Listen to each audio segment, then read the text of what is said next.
اعوذ باللہ من الشیطان الرجیم بسم اللہ الرحمن الرحیم الحمدللہ رب العالمین الصلاۃ والسلام علی سید الانبیاء والمرسلین وآل طیبین الطاہرین المعصومین اللہم صلی علی محمد وآل محمد۔ ابتدا ہے رب کریم کے پاک اور ببرکت نام سے کہ جس نے اس کائنات کو خلق کیا، اور ابتدا ہے محمد و آل محمد کے نام سے کہ جن کے لیے یہ کائنات خلق کی گئی۔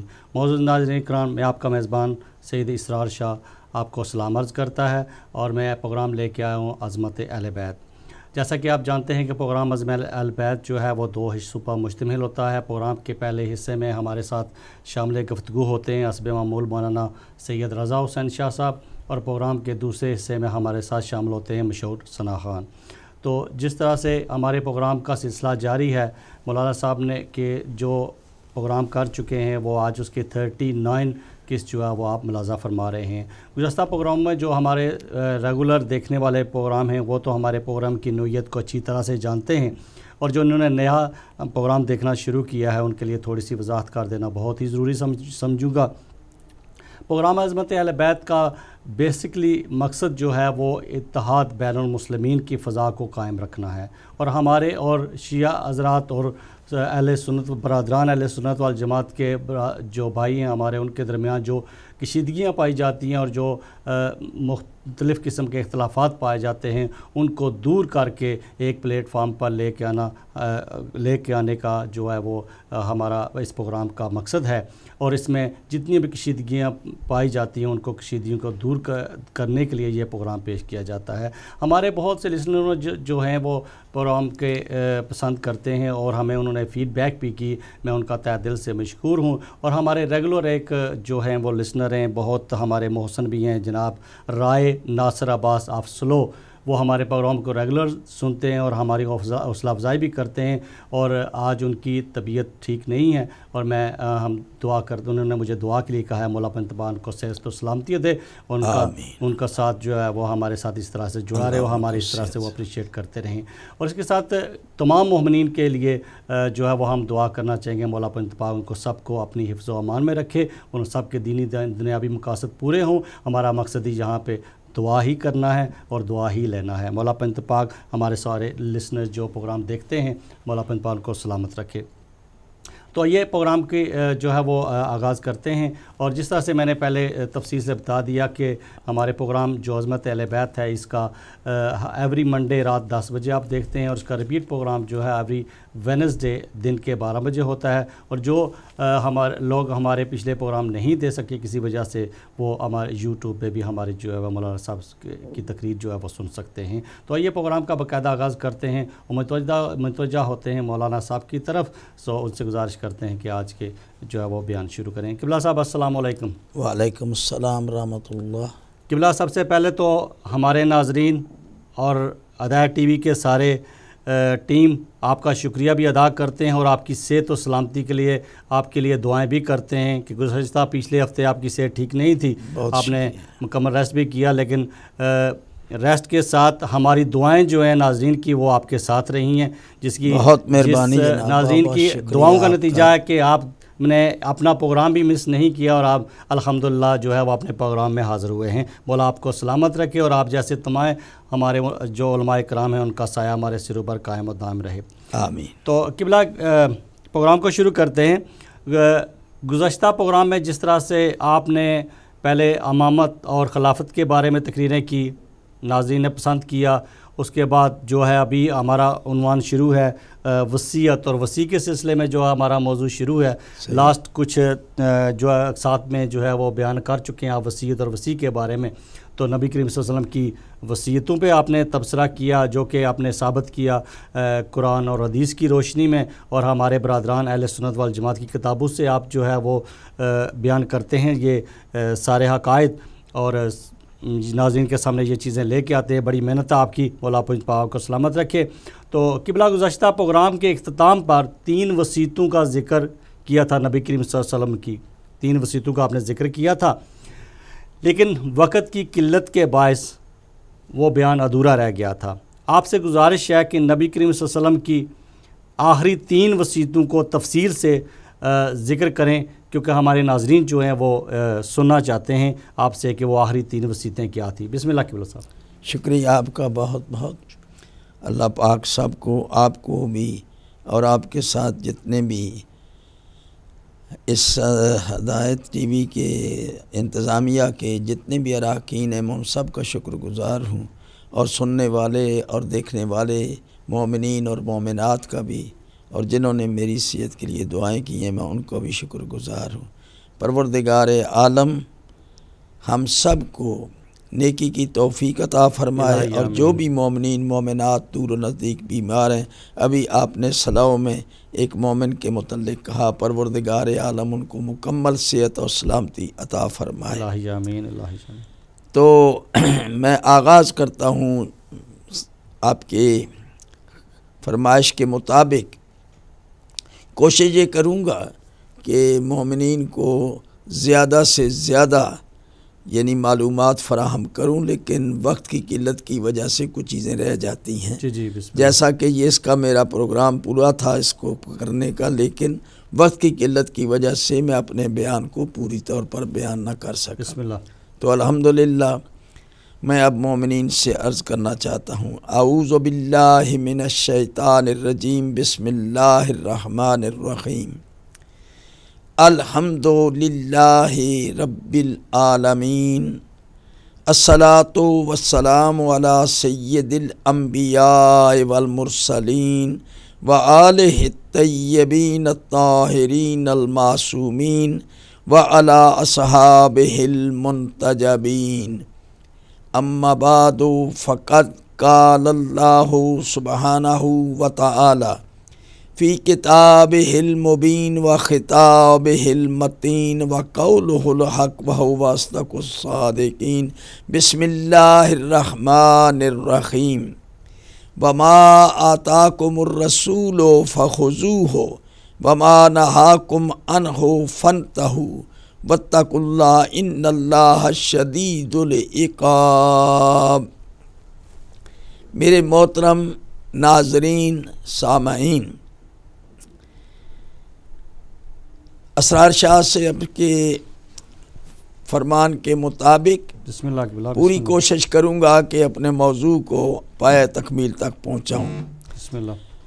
عنوان کردہ آیت کے ذیل میں اللہ کا یہ ارشاد کہ جو کچھ رسول اکرم تمہیں دے دیں، وما آتاکم الرسول، جو کچھ رسول تمہیں دے دیں لے لو، سبحان اللہ۔ اور جس سے وہ روک دیں رک جاؤ، سبحان اللہ۔ اور اللہ سے ڈرو، تقوی اختیار کرو، اللہ سخت سزا دینے والا ہے۔ تو اس میں حکم ہے کہ جو دیں وہ لے لو، اور جس سے منع کریں رک جاؤ۔ اس کے بعد فوراً عقاب کا یعنی عذاب کی دھمکی دی جا رہی ہے کہ یہ تقوی اختیار کرو اور ڈرو اللہ سے، اللہ سخت سزا دینے والا ہے۔ یعنی حکم کے ساتھ ساتھ فوراً تقوی کی تلقین اور سزا کی جو متنبع کیا جا رہا ہے، تنبیہ کی جا رہی ہے، اس سے اس واقعے کی، اس حکم کی اہمیت کا آپ کو احساس کر لینا چاہیے کہ یہ حکم بڑا اہم ہے۔ یعنی رسول پاک صلی اللہ علیہ وآلہ وسلم جو بھی دیں تمہیں، جو دیں، جو کچھ بھی دیں، بسم اللہ۔ اس میں کوئی قید نہیں ہے، سبحان اللہ۔ جو دے دیں وہ لے لو، اور جس سے روک دیں رک جاؤ۔ اور حضور نبی کریم کبھی بھی غلطی نہیں کرتے، بے شک بے شک، وہ ہر عیب سے، شکم سے، غلطیوں سے پاک اور پاکیزہ ہیں۔ سبحان اللہ۔ یہ انشاءاللہ آئندہ ایک موضوع آئے گا کہ مسلمانوں میں سب سے پہلا اختلاف نظریاتی طور پر جو اختلاف ہوا، اور جس کو علامہ شہرستانی نے اپنی مشہور کتاب الملل والنحل کے اندر ذکر فرمایا، وہ یہی واقعہ ہے، یعنی حدیث کرتاس جناب ختمی مرتبت بستر علالت پر ہیں، اپنی زندگی کے آخری لمحات ہیں ان کے، تو اللہ کے فرمان کے مطابق انہوں نے اپنی قوم کے آثار کو دیکھتے ہوئے، مسلمانوں کے آثار اور ان کے پروگرام اور ان کی جو ایکٹیویٹیز ہیں ان کو دیکھتے ہوئے آپ نے محسوس کیا تو نصیحت کرنی چاہیے، وصیت لکھوانی چاہیے۔ آپ نے فرمایا میرے پاس تحریر کا سامان لے آؤ، میں ایسی تحریر لکھ دوں کہ تم کبھی بھی میرے بعد گمراہ نہ ہو سکو۔ اب یہ رسول اکرم کی تاکیدی الفاظ ہیں، اس میں کسی قسم کی کوئی بھی کمی بیشی نہیں جو میں اپنی طرف سے پیش کروں۔ بسم اللہ۔ حضور کا ارشاد گرامی صرف اتنا ہے، میرے پاس تحریر کا سامان لاؤ، کرتاس لاؤ، قلم لاؤ، دوات لاؤ، اکتب لکم وثیقۃ لن تضلوا بعدی ابدا، اکتب کتابا، میں ایک تحریر لکھ دوں، وثیقہ لکھ دوں، اور اس کی وجہ سے تم تاکہ گمراہ نہ ہو سکو۔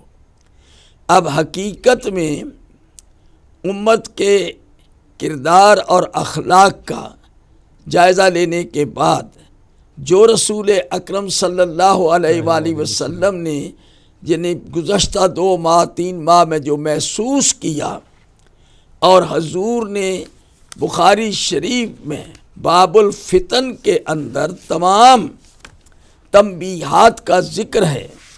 حضور فرماتے ہیں میں دیکھ رہا ہوں کہ تمہارے گھروں کے اوپر فتنے گر رہے ہیں، لا ترتدوا بعدی کفارا یضرب بعضکم رقاب بعض، تم میرے بعد ایک دوسرے کی گردن مار کر کافر نہ ہو جانا۔ یہ رسول اکرم تنبیہ کر رہے ہیں، یعنی کتاب الفتن صحیح بخاری انگلش ٹرانسلیشن کے ساتھ نامی جلد میں بڑا متنبع کیا آپ نے واضح الفاظ میں، فتنوں کے بارے میں فرمایا کہ فتنہ یہاں سے اٹھے گا، اور جب فتنہ کھڑا ہو تو پھر علی کو تھام لینا۔ سبحان اللہ۔ جناب رسالت مآب کا یہ فرمان کہ فتنے کی صورت میں سَتَكُونُ مِن بَعْدِ فِتْنَةٌ سَتَكُونُ مِن بَعْدِ فِتْنَةٌ، ان قریب میرے بعد فتنے اٹھیں گے۔ جب ایسا فتنہ کھڑا ہو جائے تو پھر کیا کرو؟ فَإِذَا كَانَ ذَلِكَ فَالْزِمُوا علی ابن ابی طالب فَإِنَّهُ فَارُوقٌ بَيْنَ الْحَقِّ وَالْبَاطِلِ۔ سبحان اللہ۔ یہ رسول اکرم اپنی زندگی کے چند مہینے جو ابھی باقی ہے، اعلان غدیر کے بعد آپ نے کچھ حرکتیں اور کچھ لوگوں سے ایسا بیہیویئر اور لوگوں سے کچھ ایسی باتیں محسوس کی، تو ان کی مناسبت سے رسول اللہ نے لازم سمجھا کہ لوگوں کو تنبیہ کریں،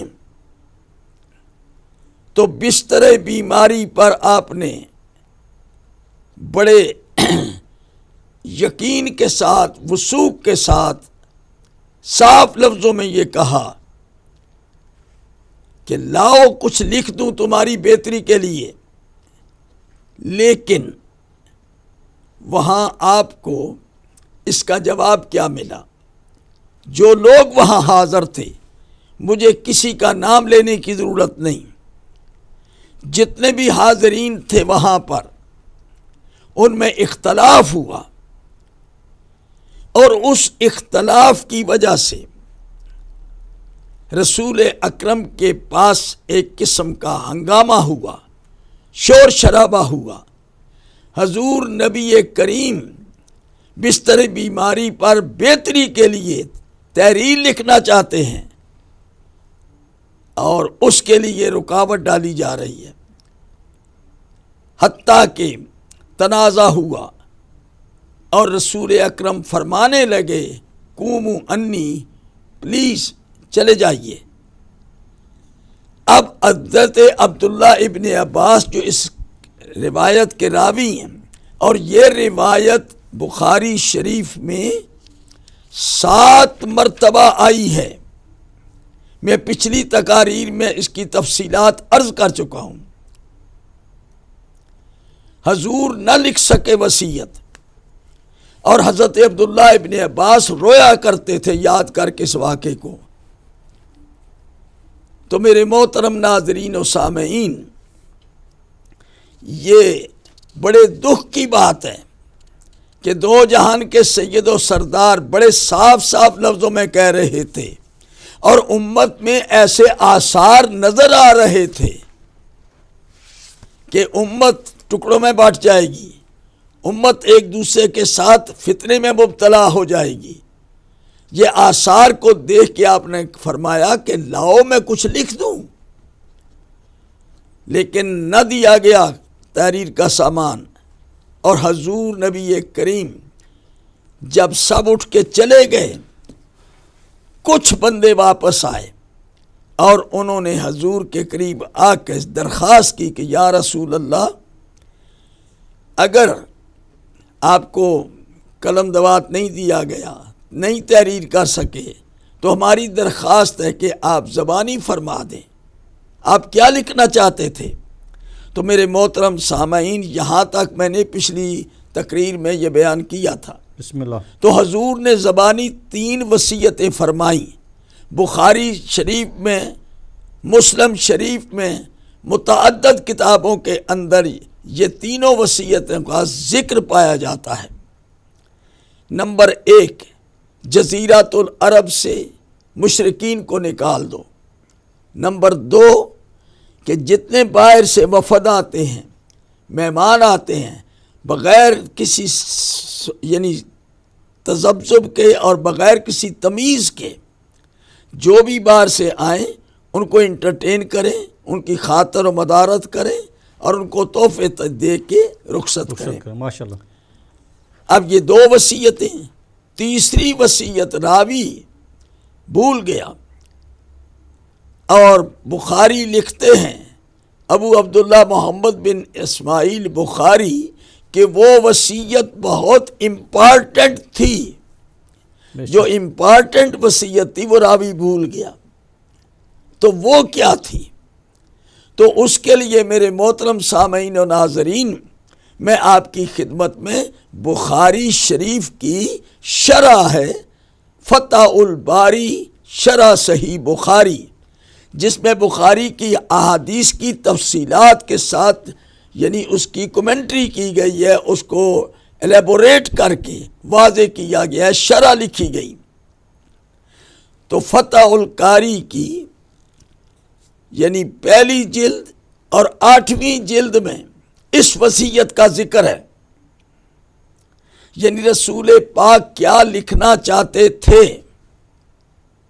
تو اس میں لکھا ہے جلد اول میں، فتح الباری جلد اول میں شرح صحیح بخاری، صاف لفظوں میں لکھا ہے کہ حضور پاک اپنے بعد آنے والے خلفاء کے نام لکھنا چاہتے تھے۔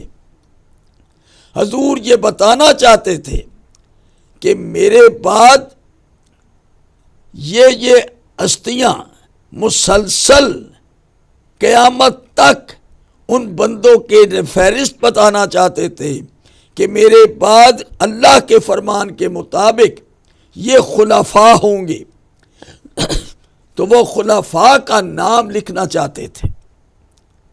یہ ہے شرح بخاری کی فتح الباری جلد اول میں، اور اسی طرح جلد 8 میں لکھا ہے کہ رسول پاک اس شخص کا نام معین کر کے لکھنا چاہتے تھے کہ میرے بعد تمہارا حاکم یہ ہوگا، اور اس کے بعد سلسلہ وار خلفاء کا نام لکھنا چاہتے تھے رسول پاک۔ یہ فتح الباری جلد 8 اور جلد اول سے میں آپ کی خدمت میں پیش کر رہا ہوں۔ یہ رسول اللہ لکھنا چاہتے تھے۔ اس کے بعد یہ میرے پاس یہ منصب امامت شاہ اسماعیل شہید کی مشہور کتاب منصب امامت، صفحہ نمبر 46 کے اوپر انہوں نے لکھا ہے، اشارہ کیا کہ رسول پاک کو یقین ہو گیا کہ یہ لوگ حضرت علی علیہ السلام کی جو ولایت اور خلافت کا اعلان غدیر میں ہوا تھا اس کو یہ امپلیمنٹ نہیں ہونے دیں گے، اور یہ اس کے راستے میں رکاوٹیں ڈالی جا رہی ہیں۔ تو انہوں نے اس کی طرف اشارہ کیا کہ رسول اکرم اس بات کا تذکرہ کرنا چاہتے تھے کہ میں نے جو غدیر میں اعلان کیا ہے حضرت علی کے بارے میں، وہی دوبارہ حضرت رسول اکرم اپنے ہاتھ سے لکھنا چاہتے تھے، جیسا کہ فتح الباری نے کہا شرح صحیح بخاری میں کہ رسول اکرم ایک آدمی کو، شخص معین کو نام لکھنا چاہتے تھے کہ میرے بعد یہ خلیفہ ہوگا۔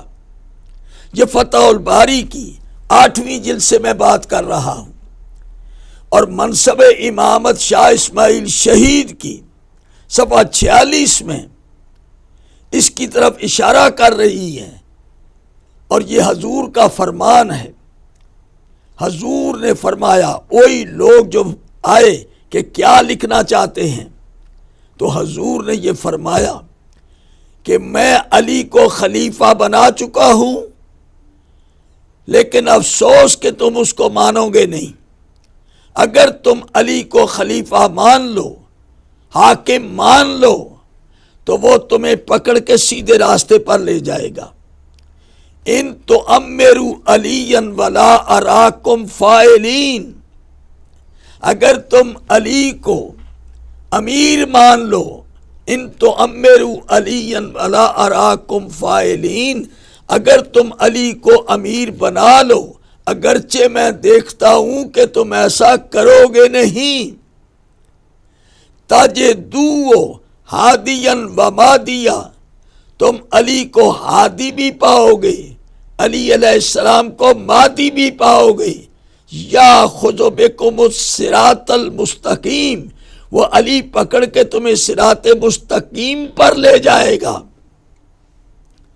تو حضور یہ ہے وہ حدیث جو راوی بھول گیا تو مصلحتاً راوی نے بیان نہیں کیا، اور اسی طرح سے تفسیر جو خود امام بخاری ہیں، ابو عبداللہ محمد بن اسماعیل بخاری، انہوں نے ارادتاً آل محمد کے فضائل کی اور حضرت علی علیہ السلام کے فضائل کی احادیث کو خود فرماتے ہیں انٹینشنلی انہوں نے اگنور کیا ہے۔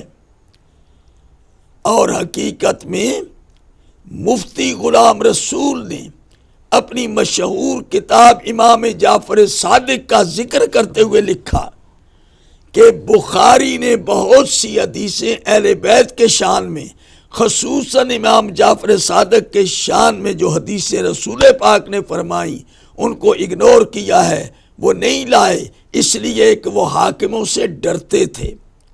تو میرے محترم سامعین و ناظرین، حقیقت میں ابو عبداللہ محمد بن اسماعیل بخاری نے خود فرمایا کہ میں نے جتنی صحیح حدیثیں سمجھی تھیں وہ لکھ دیں، لیکن اس کے علاوہ اتنی حدیثیں جو صحیح تھیں میں نے چھوڑ دیں، اور اس نقطے کو اور اس عقدے کو کھولا ہے۔ یہ مصر کے بہت بڑے عالم، انہوں نے اپنی امام جعفر صادق کے اوپر کتاب لکھی، عبدالحلیم جندی، ان نے اپنی کتاب میں لکھا ہے امام جعفر صادق میں کہ اہل بیت کے شان کی متعدد احادیث بخاری نے اس خوف کی وجہ سے نہیں داخل کی کہ بادشاہ مجھے قتل کرا دیں گے۔ تو اس کا ذکر مفتی غلام رسول صاحب نے اپنی کتاب میں کیا ہے امام جعفر صادق علیہ الصلاۃ والسلام کی۔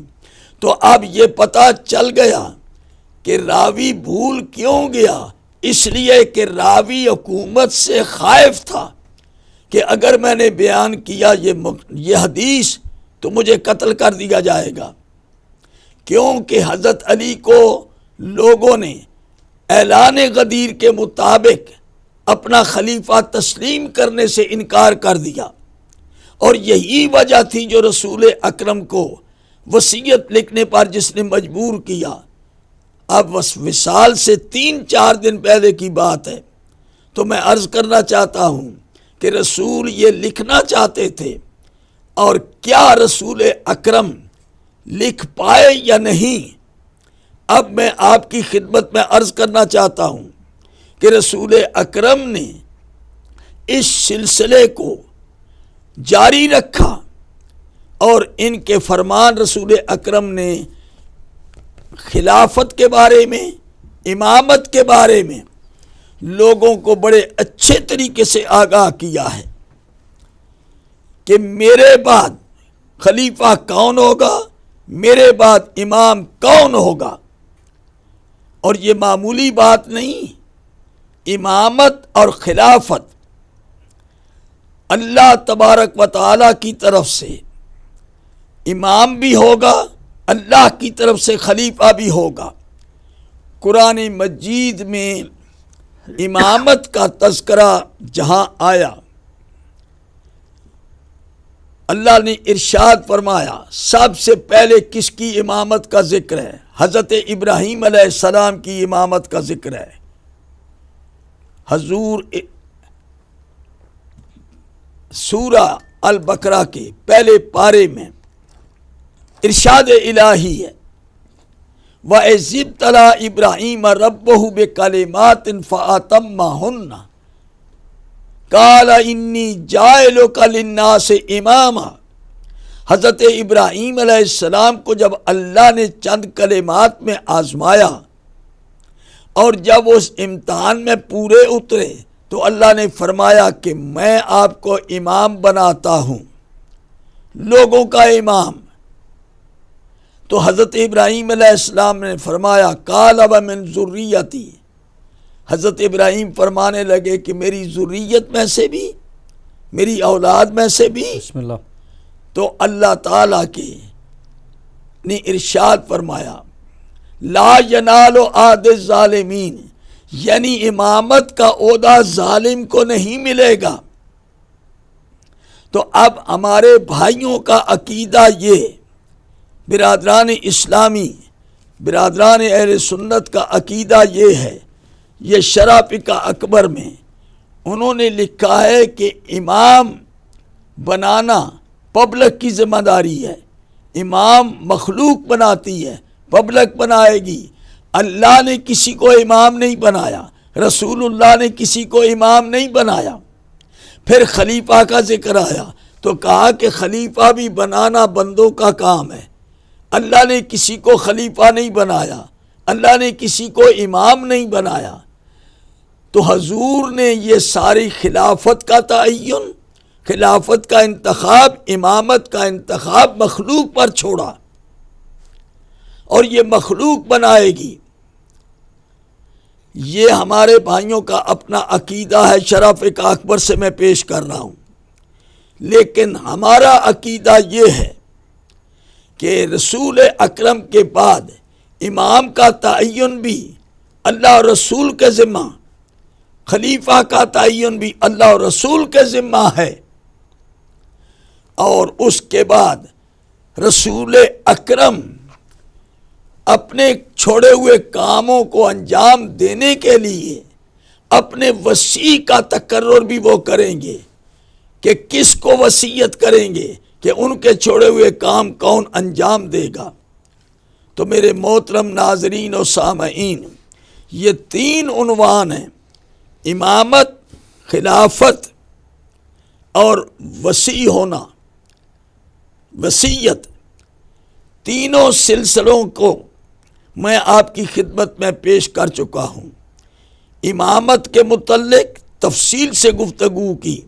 ہمارا عقیدہ ہے کہ امام رسول اکرم کے بعد ان کی جگہ پر پبلک اور مخلوق کی ہدایت کے لیے ایک سلسلہ شروع کیا ہے، اور اس سلسلے میں پہلے امام حضرت علی ہیں۔ حضرت علی سے لے کر مہدی تک 12 امام ہیں، یہ اللہ کے بنائے ہوئے ہیں۔ مفتی غلام رسول صاحب نے امام علی زین العابدین علیہ السلام پر کتاب لکھی، اور اس میں انہوں نے حضرت علی علیہ السلام سے لے کر امام مہدی علیہ السلام تک 12 اماموں کا تذکرہ کیا، اور ان 12 اماموں کے بارے میں لکھا کہ یہ دین کے امام ہیں، یہ طریقت کے امام ہیں، یہ شریعت کے امام ہیں۔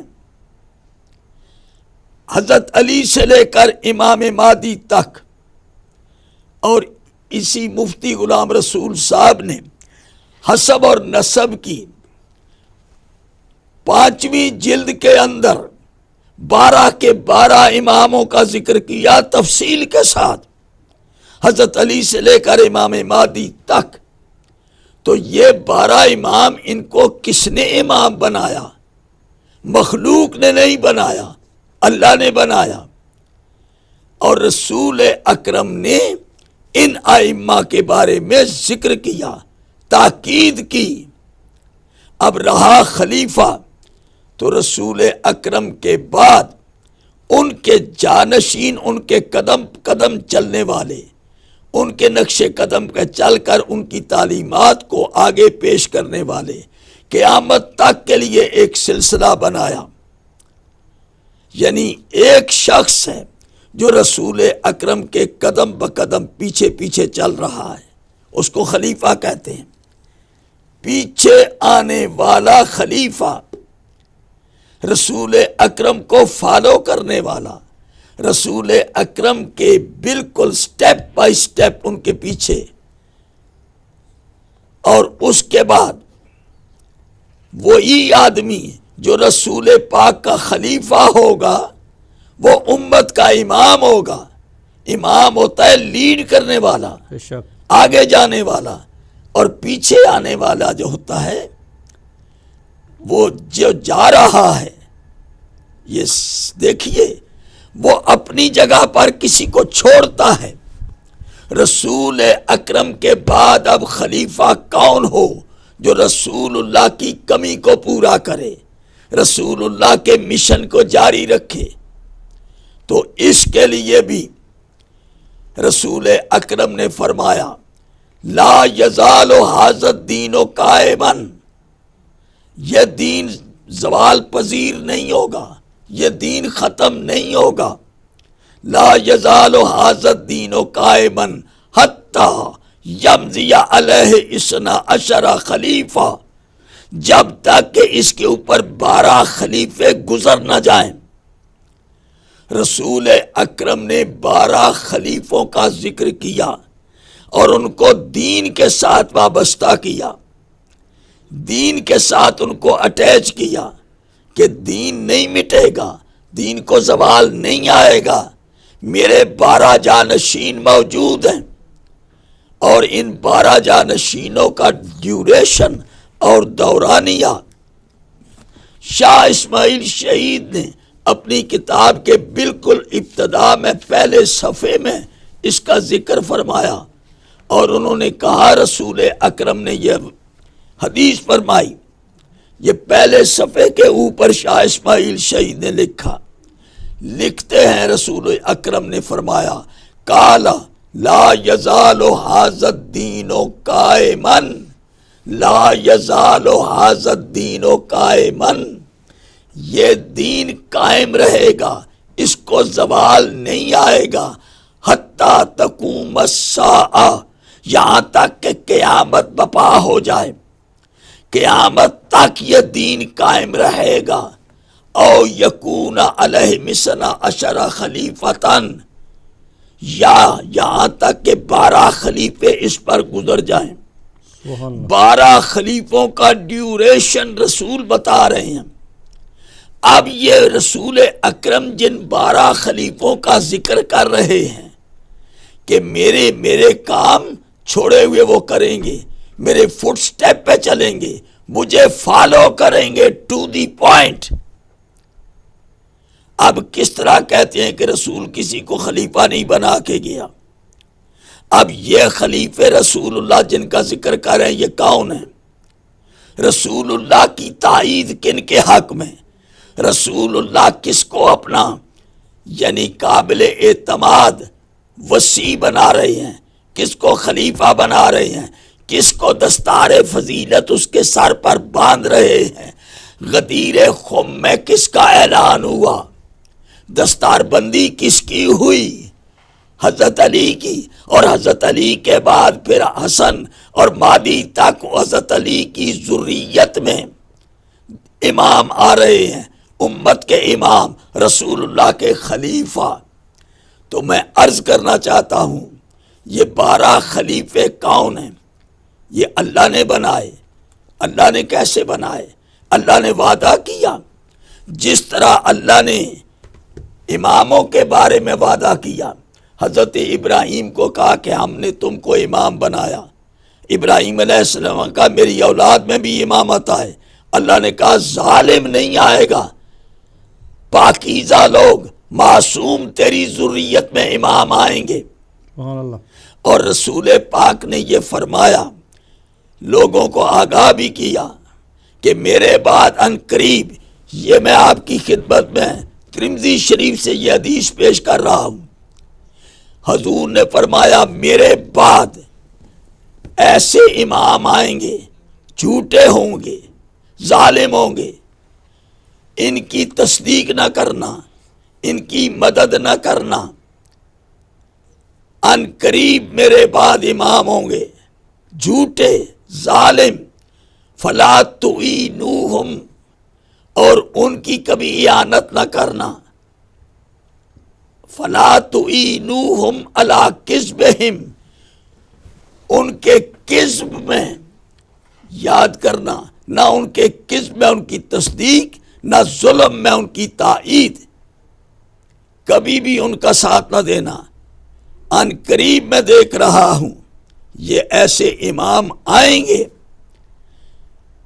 تو میں عرض کرنا چاہتا ہوں رسول اکرم یہ خبر دے رہے ہیں کہ یہ میرے بعد امام آئیں گے جو جھوٹے ہوں گے، خبردار ان کی تائید نہ کرنا، ان کی مدد نہ کرنا۔ جو ان کی مدد نہیں کرے گا، ان کی تائید نہیں کرے گا، وہ میرا ہے۔ رسول اکرم نے ترمذی شریف میں یہ فرمایا، یہ میرے بعد ایسے آنے والے امام تو ان کی پیروی نہ کریں، لیکن حق کے امام ہیں، اور ان کا ذکر قرآن مجید میں رسول اکرم صلی اللہ علیہ وآلہ وسلم ارشاد فرما رہے ہیں، الائمۃ من ولدی، امام میری نسل میں سے آئیں گے، میری ذریت میں سے آئیں گے۔ اولہم، اب امامت کا سلسلہ، پہلا امام علی، اور اس کے بعد علی کی اولاد میں آئیں گے 11 امام۔ اب یہ 12 امام جو رسول اکرم نے فرمائے ہیں اور جو رسول اکرم نے قرار دیے ہیں، ان 12 اماموں کا تذکرہ مفتی صاحب نے بھی کیا اور بھی لوگوں نے کیا۔ اب میں اس کتاب سے پیش کرنا چاہتا ہوں 12 اماموں کا تذکرہ جو اللہ رسول کے بنائے ہوئے ہیں، جو معصوم عن الخطا ہیں، جو رسول اکرم کے نقش قدم پر چل کر ان کی خلافت کا فریضہ ادا کرتے ہوئے امت مسلمہ کے ہادی بن کر ان کی ہدایت کریں گے۔ تو اب میں آپ کی خدمت میں یہ بڑی مشہور کتاب ہے، اس سے پیش کرنا چاہتا ہوں کہ وہ ہادی امام کون، وہ رسول اللہ کے سچے خلیفہ کون، اور یہی اوصیاء ہیں رسول اللہ کی وصیتوں پر عمل کرنے والے۔ تو یہ ان کے بارے میں آپ کی خدمت میں یہ عرض کرنا چاہتا ہوں۔ اب سنیں رسول اکرم نے فرمایا، یہ بڑی مشہور کتاب مودۃ القربہ سید علی حمدانی سے پیش کر رہا ہوں، ینابیع المودت سے پیش کر رہا ہوں۔ 12 خلیفوں کا ذکر، 12 اماموں کا ذکر اور 12 اوصیاء کا ذکر۔ نبی کریم فرماتے ہیں، اور یہ روایت حضرت علی علیہ السلام سے، باب مدینۃ العلم خود راوی ہیں، قال رسول اللہ صلی اللہ علیہ وآلہ وسلم من احب ان یرکب، بسم اللہ، غور فرمائیں، بسم اللہ، بسم من احب ان یرکب سفینۃ النجاہ، واہ، حضور فرما رہے ہیں ڈنکے کی چوٹ، سبحان اللہ، جو یہ چاہتا ہے، یہ پسند کرتا ہے کہ نجات کی کشتی پہ سوار ہو جائے، سبحان اللہ، نجات حاصل ہو جائے، سفینہ نجات پہ جو سوار ہونا چاہتا ہے، وَيَسْتَمْسِكَ بِالْعُرْوَةِ الْوُثْقَىٰ، اور مضبوط رشتے کو پکڑنا چاہتا ہے، مضبوط دستے کو پکڑنا چاہتا ہے، مضبوط آسرا اور سہارا چاہتا ہے، اور وَيَعْتَصِمَ بِحَبْلِ اللَّهِ الْمَتِينِ، اور اللہ کی مضبوط رسی حبل اللہ کو پکڑنا چاہتا ہے۔ 3 باتیں کہہ رہے ہیں حضور، جو نجات کی کشتی پہ سوار ہونا چاہتا ہے، جو عروۃ الوثقیٰ کو پکڑنا چاہتا ہے، سبحان اللہ، عذاب سے بچنے کے لیے سہارا چاہتا ہے، کامیابی کے لیے مضبوط دستہ چاہتا ہے، اس کو چاہیے۔ اور جو یعتصم بحبل اللہ المتین، جو مضبوط حبل اللہ پکڑنا چاہتا ہے، اللہ کی رسی کو تھامنا چاہتا ہے، سبحان اللہ، یعنی 3 باتیں کہی ہیں۔ جو نجات کی کشتی پہ سوار ہونا چاہتا ہے وہ، جو عروۃ الوثقیٰ کو پکڑنا چاہتا ہے وہ، اور جو حبل اللہ کو پکڑنا چاہتا ہے وہ کیا کرے؟ فَلْيُوَالِ عَلِيًّا، فَلْيُوَالِ عَلِيًّا، وہ علی سے ولا رکھے، علی کو مولا مانے، سبحان اللہ، علی کو حاکم مانے، سبحان اللہ، وَلْيُعَادِ عَدُوَّهُ، اور علی علیہ السلام کے دشمن سے دشمنی کرے، علی کے دوستوں سے دوستی کرے، سبحان اللہ، علی کے دشمنوں سے دشمنی کرے، وَلْيَأْتَمَّ بِالْأَئِمَّةِ الْهُدَىٰ، سبحان اللہ، اور وَلْيَأْتَمَّ بِالْأَئِمَّةِ الْهُدَىٰ من ولدہ، اور علی کی اولاد میں ہادی اماموں کی اتباع کرے۔ سبحان اللہ، یعنی جو نجات کی کشتی پہ سوار ہونا چاہتا ہے، جو عروۃ الوثقیٰ کو پکڑنا چاہتا ہے، اور جو حبل اللہ کو پکڑنا چاہتا ہے، اس پر واجب ہے کہ علی کو ولی مانے، علی کو حاکم مانے، علی کی ولایت کا اقرار کرے۔ نمبر 2، علی کے دشمنوں سے دشمنی کرے، اور اس کے بعد علی کی ذریت میں آنے والے ہادی اماموں کی امامت کو تسلیم کرے۔ سبحان اللہ، یہ کون ہے؟ یعنی من احب ان یرکب سفینۃ النجات ویستمسک بالعروۃ الوثقیٰ ویعتصم بحبل اللہ المتین فلیوال علیٰ ولیعاد عدوہ ولیأتم بالأئمۃ الہدیٰ من ولدہ۔ اب اللہ کی رسی کو پکڑنا چاہتا ہے، دستے کو پکڑنا چاہتا ہے، نجات کی کشتی پہ آنا چاہتا ہے، تو اس کو لازم ہے کہ علی کو امام مانے، علی کے بعد اس کے ذریت میں آنے والے اماموں کی پیروی کرے، علی کے دشمنوں سے دشمنی کرے، دوستوں سے دوستی کرے۔ یہ کون ہے؟ یہ علی کے ذریت میں آنے والے امام، یہ ہادی امام کون ہیں؟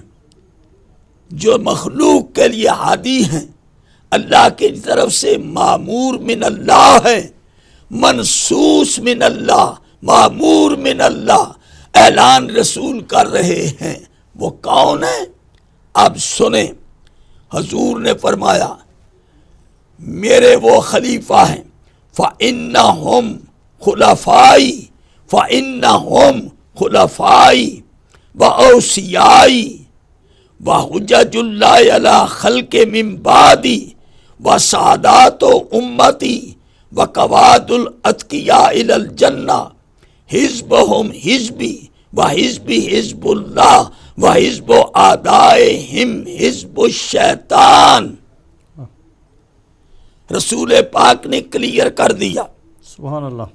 جو نجات کی کشتی پہ سوار ہونا چاہتا ہے، عروۃ الوثقیٰ کو پکڑنا چاہتا ہے، حبل اللہ کو پکڑنا چاہتا ہے، سبحان اللہ، اس پر واجب ہے کہ علی سے ولا رکھے، ماشاء اللہ، ماشاء اللہ، علی علیہ السلام سے ولا رکھے، سبحان علی اللہ، کو مولا مانے، علی کے دوستوں سے دوستی کرے، دشمنوں سے دشمنی کرے، اور اس کے بعد علی کی ذریت میں آنے والے ہادی اماموں کی امامت تسلیم کرے۔ سبحان اللہ، بس یہ لوگ، کیوں؟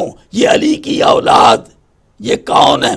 فَإِنَّهُمْ خُلَفَائِي، یہ علی اور اس کی اولاد میرے خلیفے ہیں، وَأَوْصِيَائِي، اور میرے وصی ہیں، وَحُجَّجُ اللَّهِ عَلَى الْخَلْقِ مِن بَعْدِي، اور اللہ کی حجت ہے میرے بعد مخلوق کے اندر، وَسَعَادَاتُ أُمَّتِي، اور میری امت کے سید و سردار ہیں، سبحان اللہ، وَقَوَادُ الْأَتْقِيَاءِ إِلَى الْجَنَّةِ، اور جنت میں جانے والوں کے قائد ہیں، سبحان اللہ، جنت میں لے جانے کے لیے قائد ہیں یہ۔ سبحان اللہ، اب اس کے بعد فرمایا حضور نے حزبہم، ان کا گروہ، ان کا گروہ، حزبی میرا گروہ ہے، وہ حزبی حزب اللہ، اور میرا گروہ اللہ کا گروہ ہے۔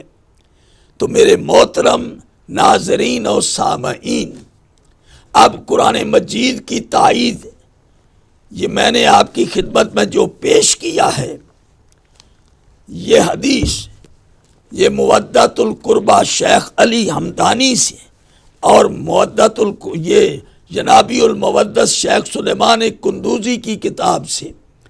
اب آپ اگر جرأت ہے تو کیا علی سے لے کر مہدی تک ان ائمہ کا کوئی انکار کر سکتا ہے؟ نہیں کر سکتا، ہرگز نہیں کر سکتا انکار۔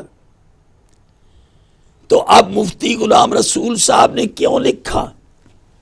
دو کتابوں میں لکھا کہ یہ دین کے امام ہیں، شریعت کے امام ہیں، طریقت کے امام ہیں، یہ معمور منصوص من اللہ ہیں، یہ نص کے ساتھ امام بنے۔ اور اب میں آپ کو خلیفہ کی بات کروں، یہ جس طرح ابراہیم علیہ السلام نے، یہ معصوم عن الخطا ہے، اللہ نے ان کو امام بنایا، یہ ظالم نہیں ہیں، یہ معصوم ہیں، اور اللہ نے حضرت ابراہیم علیہ السلام کے بعد جس امامت کا ذکر فرمایا اور خصوصیت کے ساتھ بنی اسرائیل کے اماموں کا ذکر فرمایا، حضرت موسیٰ علیہ السلام کو اللہ نے کتاب دی، وَلَقَدْ آتَيْنَا مُوسَى الْكِتَابَ، ہم نے موسیٰ کو کتاب دی ہے، وَجَعَلْنَاهُ هُدًى لِبَنِي اسرائیل، ہم نے بنی اسرائیل کے لیے اس کو ہدایت قرار دیا۔ تورات کے بارے میں موسیٰ کو کتاب دی، بنی اسرائیل کے لیے ہدایت ہے۔ تو صرف کتاب دے کر اللہ نے بند نہیں کیا ذکر، اللہ کی ذات آگے فرماتی ہے وَجَعَلْنَا مِنْهُمْ أَئِمَّةً يَهْدُونَ بِأَمْرِنَا، ہم نے بنی اسرائیل سے پھر امام بھی بنائے جو ہمارے امر کے مطابق ہدایت دیتے ہیں۔ کتاب اکیلی نہیں ہے، کتاب کے ساتھ امام کا آنا ضروری ہے۔ تو اللہ فرما رہے ہیں کہ ہم نے ان کو امام بنایا اس لیے کہ وہ ہماری آزمائش میں پورے اترے۔ وَجَعَلْنَا مِنْهُمْ أَئِمَّةً يَهْدُونَ بِأَمْرِنَا، جو ہمارے امر کے مطابق ہدایت دیتے ہیں۔ تو یہ ہادی اماموں کا ذکر قرآن میں ہے۔ تو جس طرح بنی اسرائیل کو تورات کے 7 ہادی امام ملے، اسی طرح امت محمدیہ کو قرآن کے 7 اہل بیت کے 12 امام ملے۔ ماشاءاللہ ماشاءاللہ قبلہ ماشاءاللہ۔ بغیر 12 اماموں کے یہ کتاب کچھ کام نہیں دے سکتی۔ تو میرے محترم سامعین، اب خلیفے بھی بنائے اللہ نے۔ سورہ نور کی آیت نمبر 55 ذرا غور سے اس پڑھو۔ اللہ نے وعدہ کیا تھا امت محمدیہ سے، صاحبان ایمان، عامل الصالحات سے، کہ تم میں سے میں خلیفہ بناؤں گا، اور ایسے بناؤں گا جیسے پہلے۔ تو اب اللہ نے وعدہ پورا کیا یا نہیں؟ تو اللہ کے وعدے کے مطابق کون خلیفے بنے؟ آپ تو کہتے ہیں کہ نہ اللہ نے کسی کو بنایا نہ رسول نے بنایا، ہمارے آپ نے جن کو پیش کیا وہ بندوں کے بنائے ہوئے۔ آپ نے شرح فقہ اکبر میں 12 خلیفے پیش کیے، ان 12 خلیفوں میں چھٹا یزید۔ اب آپ اندازہ کریں، حضرت ابو بکر رضی اللہ عنہ، حضرت عمر، حضرت عثمان رضی اللہ عنہما، اور حضرت علی، اس کے بعد معاویہ، اس کے بعد یزید، اس کے بعد ولید، اس کے بعد عبد الملک بن مروان، اور مروان کے بعد عبد الملک بن مروان کے بعد ولید، ولید کے بعد سلیمان، سلیمان کے بعد عمر بن عبد العزیز۔ یہ شام تک 12 خلیفے ہیں۔ ان کو آپ نے بنایا، بندوں نے بنایا، ہم جن کو پیش کرتے ہیں ان کو اللہ نے بنایا۔ سبحان اللہ۔ اور یہ آپ کی کتابیں بتا رہی ہیں کہ یہ 12 خلیفے رسول اللہ نے بنایا۔ غدیر خم میں علی کی خلافت کا اعلان رسول اللہ نے کیا، رسول اللہ نے ان کے سر کے اوپر دستار خلافت باندھی، اور 12 خلیفے ان کے۔ تو یہ اس کتاب میں شرح فقہ اکبر میں برادران اہل سنت کے عقیدہ کے مطابق 12 خلیفوں کا ذکر موجود، اور شیعہ عقیدے کے مطابق 12 خلیفوں کا ذکر موجود۔ سبحان اللہ ماشاءاللہ۔ یہ آپ دیکھ لیں۔ میرا مقصد کہنے کا یہ تھا کہ حدیث اسی لیے ضروری تھی، اور یہ وضاحتیں رسول اکرم صلی اللہ علیہ وآلہ وسلم نے کی۔ دنیا والوں، حق کو چھپایا نہیں جا سکتا۔ تو میں عرض کرنا چاہتا ہوں، جناب رسالت مآب نے جن کو خلیفہ بنایا، امام بنایا، انہی کو شیعوں نے تسلیم کیا ہے۔